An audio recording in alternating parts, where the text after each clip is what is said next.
Well, as you can imagine, we're utterly delighted and thrilled with the result here today. We think it was an unnecessary appeal. I think it's unfortunate, and it's clearly evidences part of the continuing vendetta on the part of the Swedes against Julian Assange. We obtained costs on behalf of Mr. Assange today, but in truth, the Swedes should pay those funds and not our hard-pressed Crown Prosecution Service. As for the formalities, we're going through those right now, preparing sureties to go to police stations, arranging for the transfer of funds to the Magistrates' Court so that the security is there. Pleased to report that all the money came through, all of his supporters came through with their promises, honourable people that they are. We are expecting Julian to be released sometime later today on a worst case analysis tomorrow, but we really do expect him to be released today. Everybody's working very hard for that, the police, the prosecution, and of course our own legal team. Thank you. I haven't spoken with Julian other than a brief word in court where we just passed a question that I had to ask for clarification about something. So I will find out later, and of course if he's released, you'll be able to ask him that question yourself. If Julian is released, he'll make a decision, but I'm sure that before he's whisked off to the country for his mansion arrest, as it were, he will be able to have a word with everybody. We're certainly hopeful that he will want to do that. His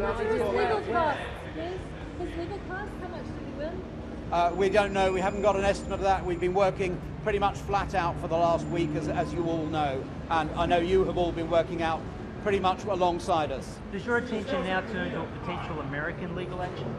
We haven't addressed the question of the American legal action or a potential for it. There's so many twists and turns in this particular case. It's impossible to say that this is the end of the line.